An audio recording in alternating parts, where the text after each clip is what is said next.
Do you want to make a film and present it at the AI4Good festival? Bravo, great idea.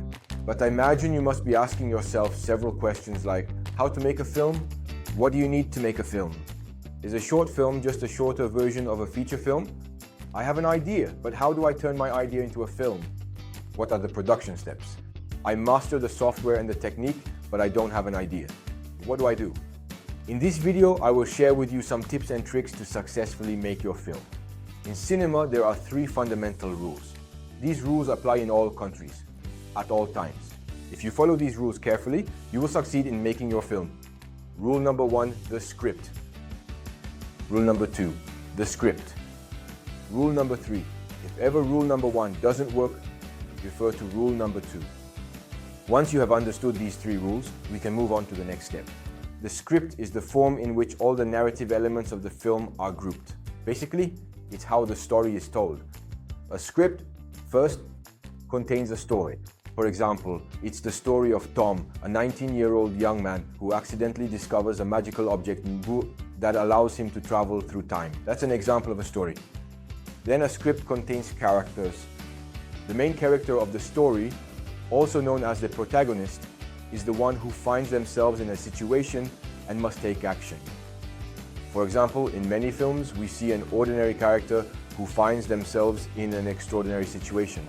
Like the example of Tom mentioned earlier. Tom is an ordinary young man, but when he discovers a magical object, he finds himself in extraordinary situations. Then a script contains a plot, also known as the narrative thread. It's the mechanics of the story. It's the sequence of situations that moves the narrative forward. A script contains situations. The situations in the film's script aim to advance the story. How? By achieving one or more of these 3 objectives. A script must pose a question, provide an answer, or offer new information. If your situation does not achieve any of these 3 objectives, then the situation is useless and should not be included in your script. A smaller side, these same rules apply to a shot. When you film a shot or design a shot, if your shot does not pose a question, provide an answer, or offer new information, then your shot should not be in your film, as it serves no purpose. Let's continue. A script also includes dialogues. Dialogues allow information to be conveyed to the audience. But that's the superficial side of dialogues. What you need to keep in mind is that dialogues are an extension of the character. In English, we say dialogue is character. If you can't use words, like for the festival where you have to make a film without dialogues, remember what I just mentioned. Dialogue is character. That is to say, everything you would have wanted to convey through dialogue, you can do through your character's behavior, as how they react in certain situations. In summary, if you can't use words to communicate information, you have 2 tools to do so: behavior and situations. I will give you more examples of short films without dialogue at the end of the video. Let's continue. A script is also a place where the story takes place. For me, the location is the most basic element of the script. The first element to define when writing a script is where the story takes place. Are the characters from this place, or are they strangers to it? If they are strangers to the place, why do they find themselves there? A script also contains a purpose. What are we telling?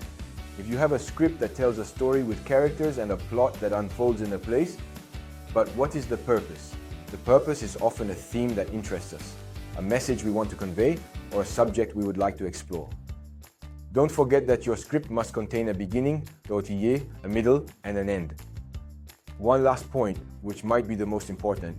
With all the elements we mentioned earlier, remember that your character must have a goal. When we say goal, we mean desire. That is, your character must desire something. And it is this desire that will drive your character to take action, to achieve the object of their desire. It is in your character's goal that the purpose of your story lies.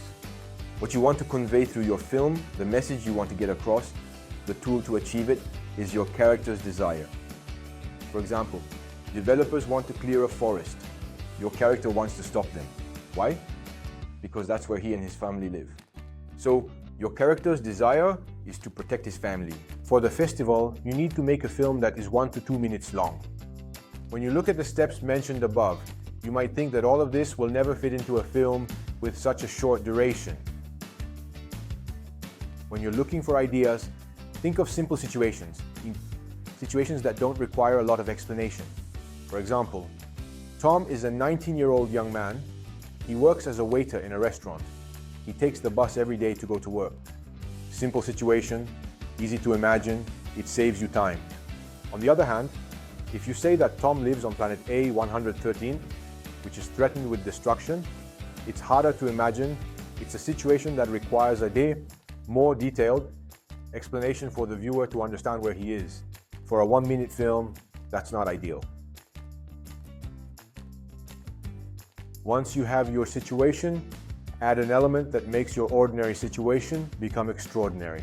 For example, while going to catch the bus one morning, Tom accidentally finds a magical object. As mentioned earlier, a script contains a beginning, a middle, and an end. Pay special attention to the end of your film. You have a great idea for a situation, a great idea for a character, which allows you to start well. But finding a good ending requires more work. Using chance to propel your character into a complicated situation is great. For example, Tom discovers a magical object one morning while he was going to catch the bus. On the other hand, using chance to allow your character to get out of a complicated situation is cheating.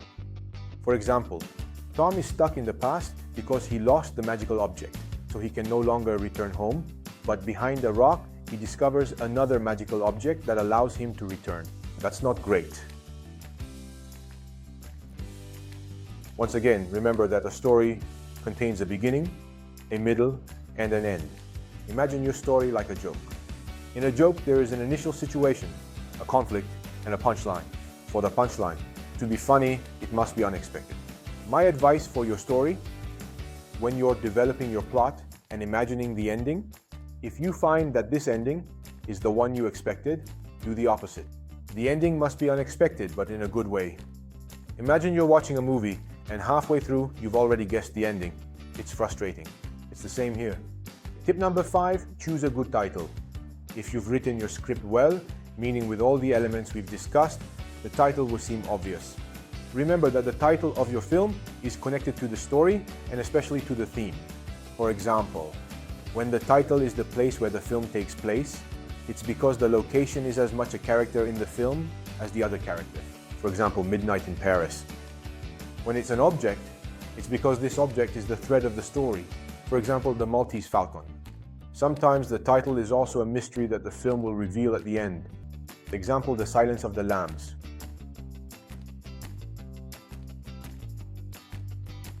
So if it can help you, I will share my approach to writing a screenplay and making a film. Firstly, when I write a screenplay, the first question I ask myself is, what do I want to tell? What is the theme? Because without a clear theme, you can write endlessly. You can have multiple stories within a single story. It's messy. It's hard to manage. So having a clear theme to start with. Once you have the theme, the first element to define is the setting, where the story takes place. For example, it's the story of a young woman who discovers a magical object that allows her to travel through time. Where does the story take place? Is it where the young woman lives or in a place that is completely unfamiliar to her?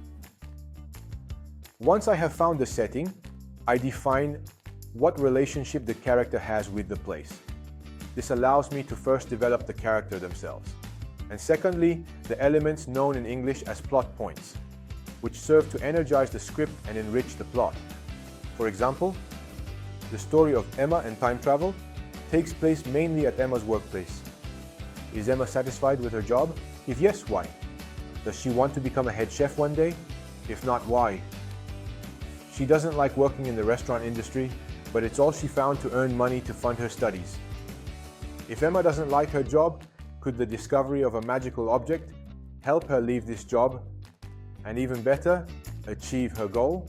There are two approaches that writers take regarding the ending of a story. These two approaches are, do you write the ending at the beginning or at the end?